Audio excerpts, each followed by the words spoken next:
बोल जयकारा बोल मेरे शिव महाराज की जय। श्री नगली निवासी भगवान की जय।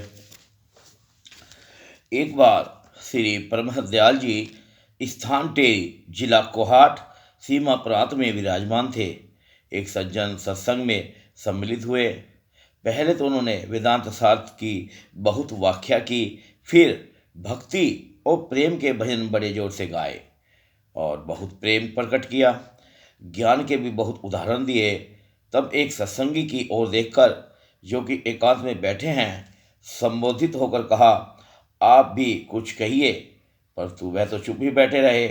श्री ब्रह्मदयाल जी ने कहा, लोहा और नमक दोनों नदी में पड़े थे।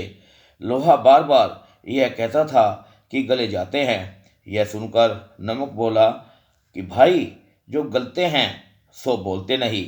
इसलिए गुरुमुखो, जो गुरु महाराज की आज्ञा पे, उनके शब्दों पे चलते हैं और जिन्होंने गुरु महिमा को समझ लिया, गुरु महाराज को समझ लिया, वो गूंगे बहरे हो जाते हैं और सिर्फ एक ही आवाज़ निकलती है, जी महाराज। ये जी महाराज में ही सब कुछ है। उसे सोचने की, समझने की शक्ति अपने आप खत्म हो जाती है कि सिर्फ वही ध्यान रहता है कि जो गुरु महाराज मेरे को बोलेंगे, मुझे अपने उसी गुरु महाराज की आज्ञा का पालन करना है, उसी रास्ते पर चलना है। तो उसका, बंदे का उद्धार हो जाता है। इसलिए कहा गया है कि जो लोहा बार बार यह कहता था कि गले जाते हैं, गले जाते हैं, तो नमक बोला कि जो गलते हैं वो बोलते नहीं। दर आलम फ़कर बे निशानी अवली, दर आलम इक्स बेजवानी अवली। जीवों का एक सादिक है, वह कब फरियाद करते हैं, लबों पर मोहरे खामोशी, दिलों में याद करते हैं। वो श्री नगली निवासी भगवान की जय। और कहते हैं कि मुझे इतना भी मत बना तकड़ा, इतना भी पैसे वाला मत बना, इतना भी जानदार मत बना कि मैं तुझको भूल जाऊं। और कहते हैं कि मेरी औकात से बढ़कर मुझे कुछ ना देना मेरे मालिक, क्योंकि ज़रूरत से ज़्यादा रोशनी भी इंसान को अंधा बना देती है। तो मालिक से हमेशा उतना ही मांगो कि जो दर पे आए वो भी भूखा ना जाए और मैं भी भूखा ना रहूं। और अच्छा ज़्यादा होने पे हमारा भजन सिमरन ज़्यादा क्यों, जो ये माया है, ये माया बहुत चलनी है, बहुत कपटी है। इस माया के चक्कर में हम भजन को भूल जाते हैं। ये माया ज़्यादा हमें जो प्राप्त होती है, ये सिर्फ भजन भुलाने के लिए हमें प्राप्त होती हैं। हमें इस माया के चक्कर में नहीं पड़ना है। दान पुण्य कर्म और जो हम करते हैं, ये हमारा, ये जो शोषण करती है माया, इससे हमारा बचाव करती हैं। सेवा सुमरन दो ही चीज़ हैं जो इंसान को हमेशा गुरु महाराज के करीब रखती हैं और उनका प्यार बनाए रखती हैं। एक इंसान बहुत ही घमंडी था, बहुत ही पैसे वाला था। वो कहता है कि मैं ये दौलत ऊपर ले जाऊंगा अपनी सारी। दुनिया उस पर बहुत हंसती थी, कहती पागल है, कहता दौलत दौलत, तक सुई नहीं ले जा पाया कोई, दौलत क्या ले जाएगा। तो उसने ऐलान करवाया। वो सोचता था कि सब कहते हैं दौलत नहीं ले जाऊंगा, मैं भी हिम्मत नहीं हारूंगा। तो उसने घोषणा कर दी कि मैं उसको 10 लाख रुपए दूंगा जो मुझे ऊपर दौलत ले जाने का तरीका बताएगा। अब पागल कहते हैं दुनिया फिर उसको, ये पागल हो गया, क्या हो गया इसको। तो एक बंदा बहुत ही समझदार था, गुरुमुखी था, वो उसके पास जाता है, कहता कि मेरे पास रास्ता है, तेरी सारी दौलत ऊपर चली जाएगी। तो पर मैं तेरे 10 लाख के लालच में नहीं आया हूँ, मुझे तेरा 1 रुपया नहीं चाहिए। मैं जो भी तुम्हें अब बताऊँगा, आप उसको चलना है और सारी दौलत तुम्हारे ऊपर पहुँच जाएगी। यही बताने के लिए मैं आपके पास आया हूँ। वो कहता है, सेठ हाँ बोल भाई, क्या बताएगा, कैसे दौलत जाएगी ऊपर। तो कहता है कि आज से पुण्य शुरू कर दे, ये जो पैसा है वो अच्छे कार्य में लगाना शुरू कर दे। और जब ये पुण्य करेगा, अच्छे कार्य में लगाएगा, तो उससे मालिक खुश होता है।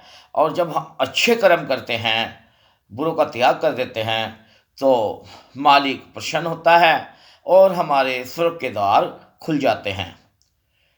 जब हमें कोई अच्छा कर्म करते रहेंगे, उसका स्मरण करेंगे और किसी का दिल नहीं दुखाएँगे और दूसरे का दर्द हम खुद अपना दर्द समझेंगे, तो मालिक उसी से प्रसन्न होता है। और जब हम ये पुण्य का कार्य करते हैं कि कोई गरीब बैठा है, कोई सिर्फ चद्दर ओढ़ने को नहीं है, कपड़ा ओढ़ने को नहीं है, अगर हम समर्थ हैं तो बढ़िया कपड़ा पहनाएँ उसको। कोई भूखा है तो होटल से 25, 30, 40 रुपए की रोटी सब्जी लेकर उसको दें और ये कहें कि ये मेरे गुरु महाराज ने दिया है, मैं कभी ना लाए, मैं में ही आदमी का पतन है। मेरे गुरु महाराज दे रहे हैं कि खिलाने वाले गुरु महाराज, खाने वाले गुरु महाराज, तब गुरु महाराज प्रसन्न होते हैं। और जब हो जाता है कि तू मैं तू, तेरे में मेरे को, तू ही तू में मौज है, मैं में अंत है और तू में मौज ही मौज है। तो इसलिए गुरुमुखो हमेशा ध्यान रखो, ये स्वर्ग के द्वार, जब कहते हैं ना कि भाई इसने बहुत अच्छा कर्म किया है और वो स्वर्ग में गया है, तो वो जब स्वर्ग में जाता है तो वहाँ हीरे मोतियों के सिंहासन और दुनिया भर के वहाँ पे फूलवाड़ी ऐसी ऐसी होती है कि जो आपने जीवन में कभी नहीं देखी होगी, जो उसमें सुगंधित आती हैं, जो आपको घूमने की फिरने की जगह, जहाँ पे एक हल्का सा तिनका भी गंदा नहीं, गंदा माहौल नहीं, और आपको नज़ारे ऐसे दिखते हैं कि जो जीवन में कभी नहीं देखे। तो वो जो हीरे जवाहरात के दर्शन करते हो आप, उसकी कुर्सियाँ लगी हैं, मेज कुर्सी लगी, उस पर बैठते हो आप और झूले झूलते हो और घूमते हो और बाहर के सारे नज़ारे देखते हो, दुनिया में क्या हो रहा है। तो ये आपकी दौलत वहाँ गई। जैसे कि आप एक कमरा तैयार करते हो, कमरे की डेकोरेशन करते हो, उसमें एसी लगाते हो, इन्वर्टर लगाते हो, बड़े बड़े गद्दे डालते हो, चादरें बिछाते हो, नक्काशी करवाते हो दीवार पे, अच्छे अच्छे पत्थर महंगे लगवाते हो, शहर में अच्छी अच्छी लाइटें लगवाते हो, जो आपको लाखों रुपया वो खर्च होता है। तो ये जो पुण्य करने से आपका सारा पैसा वहाँ जमा, जो आपको एक कमरे के रूम में आपको वहाँ पे ऐसी शोहरत देखने को मिलती है, जो पैसा बिखरा होता है, जो वहाँ पे शोहरत आप देखते हो, तो वो पुण्य का आपका पैसा वहाँ पे गया। जो दारू पीते हैं, नशा करते हैं, गलत ऐब करते हैं, उनकी स्थिति वही नरक में होती है। वो सांप काट रहा है, कोई बिच्छू काट रहा है, कोई तेल के कढ़ाई में तला जा रहा है, कोई उबलता पानी कढ़ाई में हो रहा है उसमें छोंक दिया, कोई लकड़ी की जगह इंसान को जलाया जा रहा है, तो वहाँ यातनाएं ऐसी मिलती है। तो गुरुमुखो हमेशा याद रखो कि कौन है तू, किसका है तू, किसको माने अपना, और जब शरीर भी अपना नहीं, किसको जाने अपना, भजले हरि हरि। और वो हरि एक सच्चा है, तू सच्चा, तेरा नाम सच्चा, और बाकी सब दुनिया झूठ है, जो हम अंदर नहीं देखते, बाहर के नज़ारे का आनंद लेते हैं। एक रसूलुल्लाह खाया और थोड़ा मुंह तक स्वाद गया, नीचे उसका गोबर बनना है। तो वो स्वाद ऐसा लो, मेरे गुरु महाराज के नाम का स्वाद लो, मेरे गुरु महाराज के स्मरण का स्वाद लो, कि जितना आप उसको भजोगे आपका स्वाद बनता चले जाएगा, बनता चला जाएगा। वो ख़त्म नहीं होगा, इंसान ख़त्म हो जाता है पर वो स्वाद ख़त्म होता।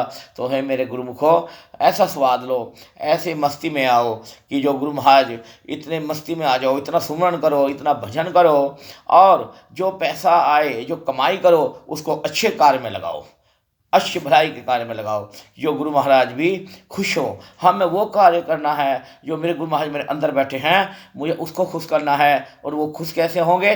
जब हम अच्छे कार्य करेंगे, दूसरे का दर्द अपना दर्द समझेंगे।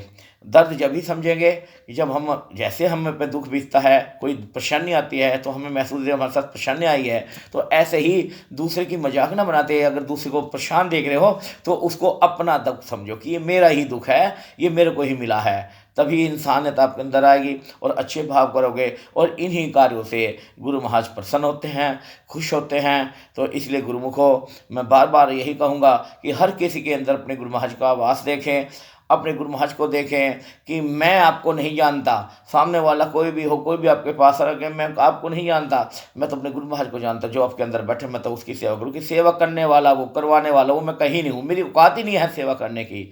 तो अगर ये स्वभाव होंगे तो आप आनंद देखो, कितना आनंद आएगा, कितनी खुशी मिलेगी आपको। जब किसी की दुख में आप सम्मिलित हो गए, उसको खुशी देने की कोशिश करते हो, आपका मन कितना प्रसन्न होता है, और जो अंदर बैठा है वो कितना प्रसन्न होता है। जो आपके हृदय मंदिर में गुरु महाराज विराजमान हैं, जो बैठे हैं, हमेशा ऐसा कार्य करो जो हमारे गुरु महाराज प्रसन्न चित्त रहें, खुश रहें कि हाँ मेरा बच्चा मेरे रास्ते पे चल रहा है, और वो हमेशा खुश रहें। हमारे गुरु महाराज को कोई हमारी वजह से कोई तकलीफ ना पहुँचे, हमें उसी कार्य करना है, ऐसा ही कार्य करना है कि जो हमारे गुरु महाराज ने हमें पथ दिखाया है, रास्ता दिखाया है और चलने का रास्ता बताया है। और सबके सुख में सम्मिलित हो, सब दुख में हो तो उसका साथ दो। यही गुरु महाराज कहते हैं कि दूसरे का दुख सुख देख के हम दुखी हैं, अपने दुखों से दुखी नहीं है। तो दूसरे का सुख भी अपना समझो और दूसरे का दुख भी अपना समझो। और इसी के साथ वाणी को विराम देता हूँ। बोल श्री सच्चिदानंद भगवान की जय।